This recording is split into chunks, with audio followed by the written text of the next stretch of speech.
जय हिंद दोस्तों आज हम केमिकल सेक्टर से रिलेटेड एक बिजनेस मॉडल के बारे में डिस्कस करेंगे। बिजनेस मॉडल का नाम है लक्ष्मी ऑर्गेनिक, जो लगभग टॉप से 55% डाउन है, एक मेजर सपोर्ट के पास में। कह सकते हैं कि एक डाउन ट्रेंड चल रहा है। डाउन ट्रेंड के बाद में अप ट्रेंड आने की पॉसिबिलिटी बनेगी तो कौन से लेवल को ब्रेक करने के बाद में बन सकती है। तो इसके बिजनेस मॉडल, फंडामेंटल और टेक्निकल चार्ट को स्टेप बाय स्टेप समझने की कोशिश करते हैं। जो इसमें गिरावट दिखाई दे रहा है, इसमें लगातार डाउन ट्रेंड चल रहा है, अप ट्रेंड नहीं आ रहा, तो उसका रीजन अपन उसको भी समझने की कोशिश करेंगे कि क्वार्टरली रिजल्ट में डिक्लाइन आया है, उसको समझने की कोशिश करते हैं। तो चलते हैं दोस्तों टेक्निकल चार्ट पे।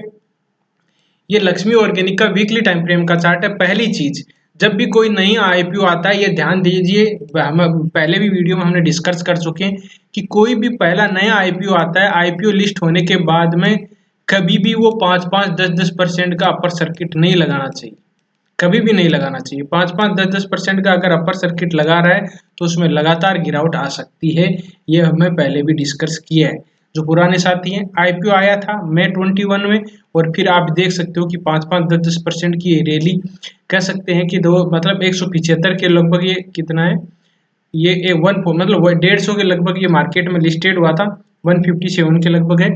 और फिर इसने टॉप लगाया, देखिए कितना लगा, 600 रुपये, मतलब 4 गुना वेल्थ को क्रिएट करके दिया। कितने दिन में, ये देखो सितंबर जुलाई, 4-5 महीने में भी इसने 5 गुना हो गया। तो ये चीजें होती है। अब किसी ने मान लीजिए ऊपर की तरफ चला गया, 5 गुना हो रहा था, अपन सोच रहे हैं कि और हो जाएगा। ये सबसे बड़ी मिस्टेक है। कभी भी ये मान के चलो कि हम कोई भी प्राइज के पीछे नहीं भागेंगे। ये अपनी गलतियां हैं। देखो गलतियां क्या क्या, आज उसके बारे में हम डिस्कस करेंगे। जो नॉर्मल अपन रिटेल गलतियां करते हैं, सब ने गलतियां की है। जो भी गलतियां ये कर रहे हैं वो भी आप बता सकते हो कि अभी ये गलतियां हो रही है, तो उसको सुधारने का अब टाइम आ चुका है। ठीक है, गलती कौन सी है? पहली चीज, किसी भी प्राइज को अपन देखते हैं, जैसे मान लीजिए प्राइज आ गई कि अपने को लेना है, यहाँ पर से मान लीजिए कोई सपोर्ट है, ठीक है, ये सपोर्ट था, और सपोर्ट पे मान लीजिए ये 250 रुपये सपोर्ट है। हमने डिस्कस किया कि ये सपोर्ट है, और फिर बाद में अपन इसमें बाइंग करेंगे। अपन ये सोचते हैं, अपना डर हो जाता है कि यार 250 से नीचे 200 आ सकता है, ठीक है, 200 आ सकता है, तो हम वहां पर बाइंग नहीं करते। हम बाइंग करते हैं, ये 300 जाता है फिर अपन बाइंग करते हैं। 300 जाता है तो कि यार ये तो जा रहा है ऊपर, फिर ये 300 की ग्रीन इस तरह की कैंडलें बनाता है तो अपन बाइंग करते हैं। ये सब की गलती होती है स्टार्टिंग की। इसको बंद कर दीजिए, नहीं तो फिर और ज्यादा दिक्कत हो सकती है। पहली गलती, ठीक है, इस गलती को कभी भी।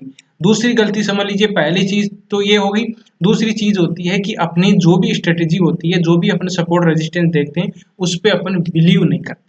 क्यों नहीं बिलीव करते? क्योंकि अपनी उस पर प्रैक्टिस नहीं की।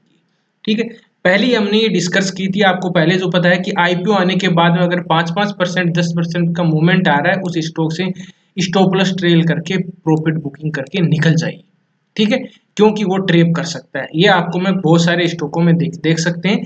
ये देखिए, एक तो लक्ष्मी ऑर्गेनिक, एक देखो, बाद में और देखें तो ग्रीन पैनल इंडस्ट्रीज भी है, कई मतलब आपको और स्टॉक भी मिल जाएंगे। देखो ग्रीन पैनल इंडस्ट्रीज जो एक प्लाई सेक्टर से रिलेटेड बिजनेस मॉडल है, उसके बारे में हमने डिस्कस किया है। ये देखो, ये 62, ये पहले मतलब, हाँ देखो, ये आईपीओ आया था, आईपीओ आने के बाद में थोड़ा कंसोलिडेट होके और फिर अच्छी रैली थी इसने। ये 150 रुपये का स्टॉक, 50 रुपये का स्टॉक था, 600 रुपये गया, और फिर ये लेके देखिए कब सेल लगाया था, मार्च 22 में लगाया था, और 2.5 साल हो गए, 3 साल होने वाले हैं, ये इसी रेंज में फंसा हुआ है, कोई भी मतलब नहीं है इसका। ठीक है, तो इस स्टॉप लॉस किस तरह से, मान लीजिए किसी ने ट्रेड लाइन का भी सपोर्ट ले लिया ना, ट्रेड लाइन का भी सपोर्ट ले लिया, तो ये यहाँ पर तो निकल ही गया होगा। तो वो चीजें हैं कि आपको इस तरह की गलतियां नहीं करनी। अपनी गलतियों को नोट कीजिए। क्या गलतियों को नोट? ये अपनी जो गलतियां हो रही है, अपनी, कहते हैं ना कि अपनी गिरेबान में झांकिए। तो अपनी गलतियां से को बहुत आइडेंटिफाई करना जरूरी है। जब तक अपनी गलतियों को आइडेंटिफाई नहीं करेंगे, तब तक अपने स्टॉक मार्केट में एक चवन्नी नहीं कमा सकते, चाहे ट्रेडिंग हो चाहे इन्वेस्टमेंट हो, किसी तरह से। कॉल, तीसरी चीज है, किसी भी कॉल टिप पे डिपेंड मत रहिए। ठीक है, कॉल डिपेंड मतलब कोई बोल दिया ये स्टॉक बाय कर लीजिए, कोई बोल दिया ये स्टॉक बाय कर लीजिए, बिल्कुल भी नहीं कीजिए। मतलब कि अगर बाय करते हो तो ये मान के चलो, कभी भी अपने खुद के एनालिसिस पे आप कभी भी बाइंग नहीं कर पाओगे। ठीक है, अब देखो ये चीजें होती है, ये 2-3 चीजें और भी हम अलग वीडियो में डिस्कस करेंगे कभी, कि अपन जो बार बार गलतियां कौन सी करते हैं। पहली चीज ध्यान दीजिए, किसी भी स्टॉक को, ये पहली बहुत ही इंपॉर्टेंट चीज है, आईपीओ आने के बाद में 5-5, 10-10% की इस तरह की ग्रीन कैंडल बन रही है, तो उस स्टॉक से दूर हो जाइए। बहुत ज़्यादा आप स्टॉक आईपीओ आने के बाद में देख लीजिए। पहली चीज़, आप मतलब 90% फंसोगे नहीं, ठीक, ये बात है, 100% कुछ नहीं होता, ठीक है। दूसरी चीज़ होती है कि कोई भी स्टॉक इसका ये हो गया तो फिर अपने को वेट करना है 60% की रिट्रेसमेंट। 60% की रिट्रेसमेंट का तो अपने को वेट करना ही करना है, ठीक है। तो 60%। अब दूसरी एक चीज़ है कि ये पहले, इसमें और चीज़ें भी हैं, उसको भी देख ले। अब देखो पहली चीज़ ये होगी, अब 60% की रिट्रेसमेंट रही है। 60% की रिट्रेसमेंट पर अगर किसी ने इस स्टॉक को बाइंग किया होगा, देखो ये आई है, ये लेवल है यहाँ। तो पहली चीज़ तो है कि ये देखो कंसोलिडेट होके 2 साल होना चाहिए, लगभग 1.5-2 साल, और भी कंडीशन है। सितंबर 2021 यहाँ पर कितना हुआ, जुलाई, 1 साल ही नहीं हुए, तो ये भी हमारा ये 61% रिट्रेसमेंट वाला, यहाँ पर बाइंग वाला नहीं पड़ा। अब ये इसका डाउन ट्रेंड चल रहा है, तो यहाँ पर अपन डाउन ट्रेंड में ऊपर की तरफ ब्रेकआउट पुल बैक पैटर्न, वहाँ पर बाइंग करेंगे। तो देखिए पहली चीज़ होती है कि कोई भी स्टॉक से अपन प्रॉफिट करते हैं 4-5 गुना हो जाए तो उस स्टॉक से दूर हो जाइए। दूसरी कंडीशन में ये है कि उस 4-5 गुना हो गए उससे लगभग 1.5 से 2 साल, देखो टाइम फिक्स नहीं है, लेकिन 1.5 से 2 साल के लिए उस स्टॉक से किसी भी सूरत में अपने को देखना ही नहीं है, भूल जाओ उस स्टॉक को। क्यों कि उस स्टॉक से भूल जाओगे तो बहुत शांति रहेगी।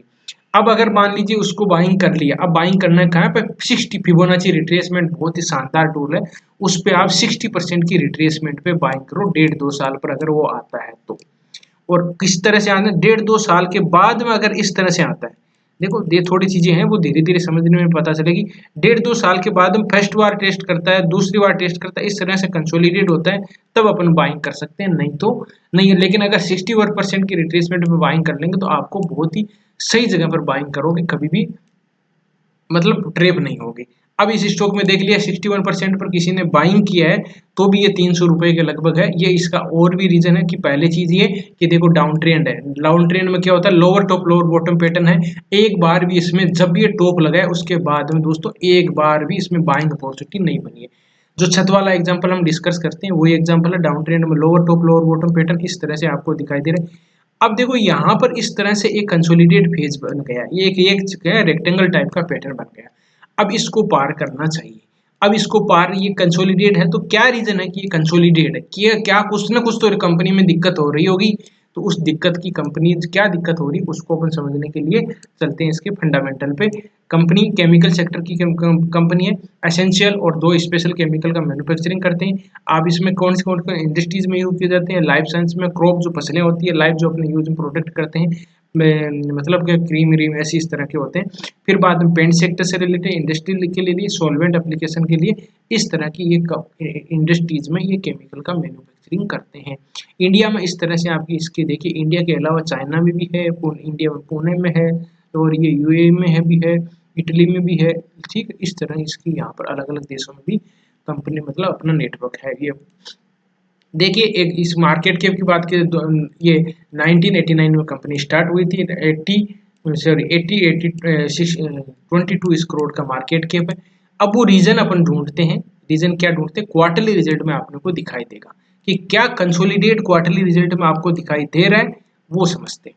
देखिए 3 क्वार्टरली रिजल्ट अपन देखेंगे, 3 क्वार्टरली रिजल्ट देखते हैं। ये दिसंबर, मार्च और जून का सेल एक्सपेंडिचर नेट प्रॉफिट, इसमें दिसंबर का कितना है 694 है, बाद में 792 है, बाद में 718 है। ये इस तरह का इसका एक्सपेंडिचर है, सॉरी सेल हुई। एक्सपेंडिचर की बात की जाए 642 है, बाद में 702 है, बाद में 647 है, ये इसका एक्सपेंडिचर है। और बाद में नेट प्रॉफिट मानेंगे तो नेट प्रॉफिट देख ले 27। अब इसमें कोई इंप्रूवमेंट आपको 27, 42, 44 और 34, ये इसका एक रेंज बना गया, मतलब 30 से लेके और 45 तक, 30 से लेके 50 तक ये रेंज बना हुआ है। इस रेंज को तोड़ेगा तो भी अपने को जब ये रेंज को तोड़ेगा तभी अपने को इस रेंज को टूटने को आपको देखने को मिलेगी बस।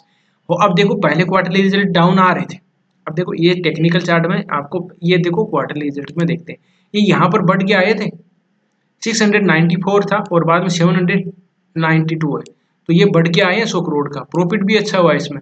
तो अब ये चार्ट में कंपनी देखो, चार्ट फंडामेंटल मैं ज़्यादा विश्वास करता हूँ, मान लीजिए कि मैं विश्वास का सबसे ज़्यादा टेक्निकल चार्ट पे विश्वास करते हैं अपन, तो फंडामेंटल क्वार्टरली रिजल्ट ठीक आए थे, लेकिन टेक्निकल चार्ट में अपने को ये दिखाई दे रहा था कि ये इसके क्वार्टरली रिजल्ट बेकार हो सकते हैं, अगले नेक्स्ट से बेकार आए या कोई कंसोलिडेट आए, क्यों कि इसको ट्रायंगल पैटर्न, इस जो भी रेक्टेंगल पैटर्न है इसको ब्रेक नहीं कर रहा था। अब इस तरह की कंपनियों में एफआईज और डीआईज की होल्डिंग भी देखिए किस तरह की होल्डिंग आपको दिखाई देगी। होल्डिंग की बात करें तो देखिए प्रमोटर 70% के लिए, एफआईज और डीआईज की होल्डिंग ये देख लीजिए 2-3% है, 27% रिटेल की है, 4,20,000 लोगों ने इन्वेस्ट कर रखा है।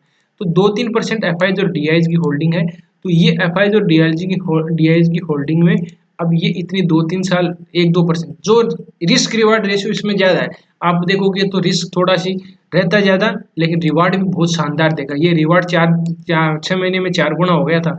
लेकिन एफआईज और डीआईज को इतना रिटर्न नहीं चाहिए, उनको किसी भी सूरत में नहीं चाहिए। अपन ही लालची इंसान है जो ₹4 का स्टॉक 4,000 होना चाहिए, ₹400 होना चाहिए, 4 का 40 होना चाहिए, 4 का 450 होना चाहिए। वो कभी भी ये बोलते हैं कि 4 का बस मैक्सिमम 7 हो जाए, 6 हो जाए तो मेरे को तुम्हें तो निकल जाऊंगा। वो साइकोलॉजी के आते हैं, उनको 8-10 भी मिल जाता है। अपन आते हैं साइकोलॉजी के 4 को 40 बनाने हैं, 4 को 50 बनाने हैं, बाद में 5 का 50 होना चाहिए। वो उस साइकोलॉजी से आते हैं तो हम फंस जाते हैं। इसीलिए आपने देखा होगा कि एफआईज और डीआईज की होल्डिंग होती है, म्यूचुअल फंड की होल्डिंग होती है, वो ज़्यादातर तो लार्ज कैप कंपनियां होती है उनमें होती है। और म्यूचुअल फंड के बाद में अलग अलग स्मॉल कैप वो फंड माने जाते हैं, तो उनकी उस तरह से अपने उसको वैल्यू को डिवाइड कर देते हैं, अपने फंड को डिवाइड कर देते हैं। तो इस तरह से अपने को देखना है। ये चार्ट का देखिए, अभी देखिए इस वीडियो का अपन कंक्लूजन निकालें। लक्ष्मी ऑर्गेनिक का जो भी मेरे को चार्ट दिखाई दे रहा है, चार्ट अगर फंडामेंटल की देखें तो फंडामेंटल कंसोलिडेट है। इसकी जो इंडस्ट्रीज है वो बहुत ही शानदार है। इंडस्ट्रीज मतलब कि जो इसका जो केमिकल का मैन्युफैक्चरिंग करते हैं वो अलग अलग इंडस्ट्रीज में यूज में किए जाते हैं, तो डाइवर्सिफाई है। लेकिन मेन बात यह है कि इसका चार्ट बेकार है, चार्ट अभी कोई भी इंप्रूवमेंट नहीं दिखाई दे रहा।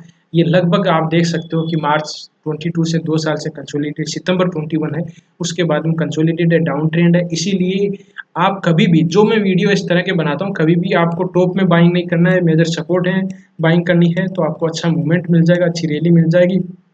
प्राइस के पीछे नहीं भागना है, किसी कॉल टिप के चक्कर में नहीं पड़ना है, अपने स्टडीज पे विश्वास करें। मैं भी बोल देता हूँ भाई यहाँ पर बाय कर लेता है, नहीं करना है। अब इसमें किस तरह की अपॉर्चुनिटी बन सकती है उसको समझते हैं। इसका थोड़ा सी और समझ, देखो ये एक डाउन ट्रेंड है, तो डाउन ट्रेंड को अब जो रेजिस्टेंस है, ये डाउन ट्रेंड रेजिस्टेंस ये, अब यहाँ पर आप देखोगे तो एक सेलिंग टीआरसीपी कैंडलस्टिक पैटर्न बना हुआ है, ये आप देख पाओगे। तो ये देखो मैं आपको बताता हूँ, ये देखिए ये इन्वर्टेड हैमर कह सकते हैं आपको, doji inverted hammer candlestick pattern बना हुआ है। तो ये एक रेजिस्टेंस है, अब इसको पार करें ऊपर की तरफ ब्रेकआउट, इस तरह की ग्रीन कैंडल बन जाए, अपने को कुछ नहीं करना है, ठीक है।